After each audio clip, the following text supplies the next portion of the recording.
In the last 10 years, there's been some very interesting developments in evolutionary biology, neurocognitive science, child development research, and many other fields, which is beginning to challenge some of these long-held shibboleths that we've had about human nature and the meaning of the human journey. But there is another frame of reference emerging in the sciences, which is quite interesting. It really challenges these assumptions. And with that, the institutions that we have created based on those assumptions, our educational institutions, our business practices, our governing institutions, etc. Let me take you back to the early 1990s, sleepy little laboratory in Parma, Italy, and scientists had a MRI brain scanning machine on a macaque monkey as the macaque monkey was trying to open up a nut. They wanted to see how the neurons would light up. So the monkey's trying to open up the nut, the neurons light up, and just by serendipity, and this is how science sometimes happens, a human being walked into the laboratory, I don't know if it was by mistake, and he was hungry, he saw the nuts and opened up one of the nuts and tried to crack it open. The macaque monkey was totally shocked because who was this invader in his laboratory? And he didn't move. He just gazed at this human trying to open up the nut, just like he had done a few seconds earlier. And then the scientist looked on the MRI brain scanner. The same exact neurons were lighting up when he observed the human being opening the nut as when the monkey opened the nut. And the scientists had not a clue as to what this was. They thought the MRI machine had broken. They then began to put MRI brain scanning machines on other primates, especially chimpanzees with our big neocortex. Then they went to humans, and what they found over and over again is something called mirror neurons. And that is that we are apparently soft-wired, some of the primates, all humans. We suspect elephants. We're not sure about dolphins and dogs. We've just begun. But all humans are soft-wired with mirror neurons so that if I'm observing you, your anger, your frustration, your sense of rejection, your joy, whatever it is, and I can feel what you're doing, the same neurons will light up in me as if I'm having that experience myself. Now, this isn't all that unusual. We know if a spider goes up someone's arm and I'm observing it going up your arm, I'm going to get a creepy feeling.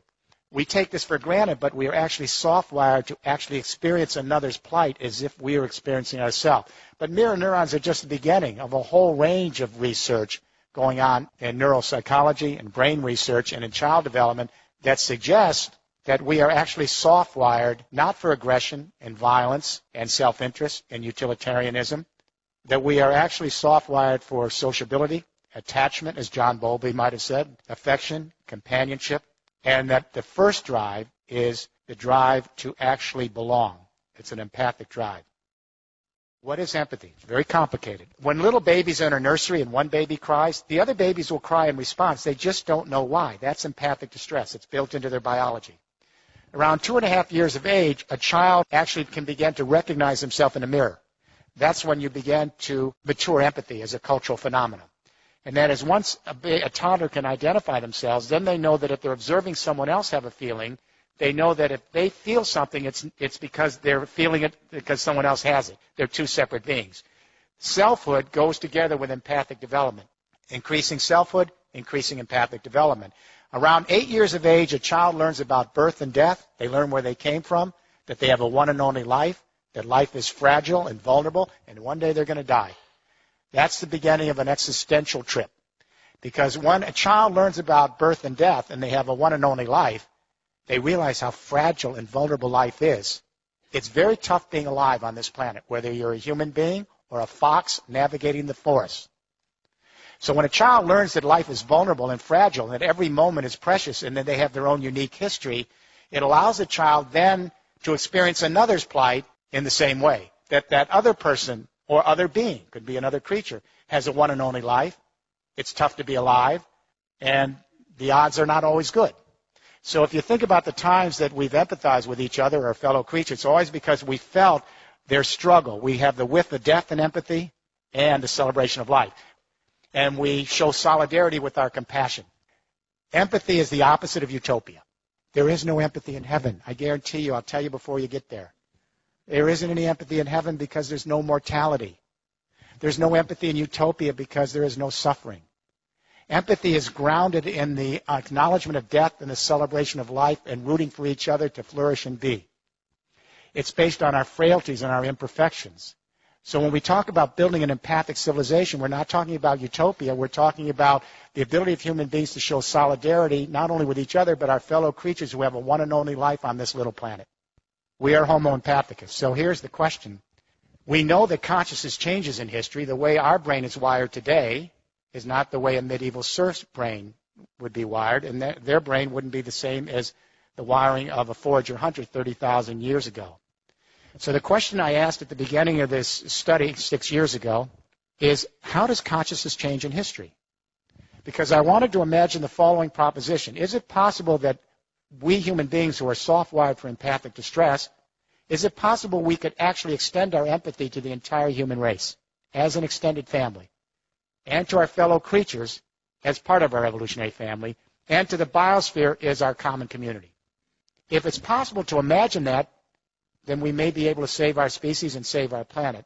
And when I say to you tonight, if it's impossible to even imagine that, I don't see how we're going to make it. Empathy is the invisible hand.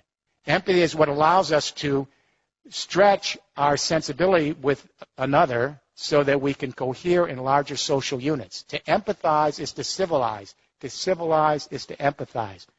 With forage or hunter societies, communication only extended to the local tribe and shouting distance. Everyone over in the next mountain was the alien other. So empathy only extended to blood ties. When we went to the great hydraulic agricultural civilization, script allowed us to extend the central nervous system and to annihilate more time and space and bring more people together. And the differentiation of skills and the increasing selfhood not only led to theological consciousness, but empathy now extended to a new fiction. And that is, instead of just associating with one's blood ties, we detribalized and began association based on religious ties. So a new fiction, Jews start to see all other Jews as extended family and empathize with Jews. Christians start to see all other Christians as extended family and empathize with Christians. Muslims, the same. When we get to the 19th century, the Industrial Revolution, and we extend markets now to larger areas and create a fiction called the nation state. And all of a sudden, the Brits start to see others in Britain as extended family. The Germans start to see Germans as extended family. The Americans as Americans. There was no such thing as Germany. There was no such thing as France. These are fictions. But they allow us to extend our family so that we can have loyalties and identities based on the new complex energy communication revolutions we have that annihilate time and space. But if we have gone from empathy in blood ties to empathy in religious associational ties to empathy based on national identification, is it really a big stretch to imagine the new technologies allowing us to connect our empathy to the human race writ large in a single biosphere? On what reason would we stop here at the nation-state identity and only have ideological empathy or theological-based empathy or tribal-based blood tie empathy?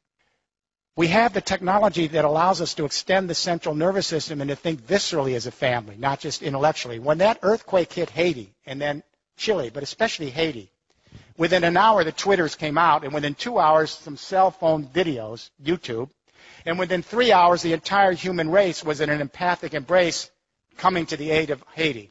If we were, as the Enlightenment philosophers suggested, in materialistic, self-interested, utilitarian, pleasure-seeking, it couldn't account for the response to Haiti. Apparently, 175,000 years ago in the Rift Valley of Africa, there were about 10,000 anatomically modern human beings walking the grasslands, our ancestors. The geneticists located one database woman. It's a database line. Apparently, her genes passed to everyone in this room tonight. The other ladies didn't make it. Gets even more strange. They located a single male. This is a database line for genetics. They call him the Y chromosome Adam. Apparently, a fairly potent guy. His genes passed to everyone in this room. So here's the news. 6.8 billion people at various stages of consciousness, theological, ideological, psychological, dramaturgical. We're all fighting with each other with different ideas about the world, and well, guess what? We all came from two people. The Bible got this one right. We could have come from many, but the point is we have to begin thinking as an extended family. We have to broaden our sense of identity. We don't lose the old identities of nationhood and our religious identities, and even our blood ties. But we extend our identity so we can think of the human race as our fellow sojourners and our other creatures here as part of our evolutionary family, and the biosphere as our community. We have to rethink the human narrative. If we are truly homo empathicus, then we need to bring out that core nature. Because if it doesn't come out and it's repressed by our parenting, our educational system, our business practice and government, the secondary drives come. The narcissism, the materialism, the violence, the aggression. If we can have a global debate, let it start here from the British Royal Society for the Arts, which apparently you're doing, to begin rethinking human nature, to bring out our empathic sociability so that we can rethink the institutions of society and prepare the groundwork for an empathic civilization.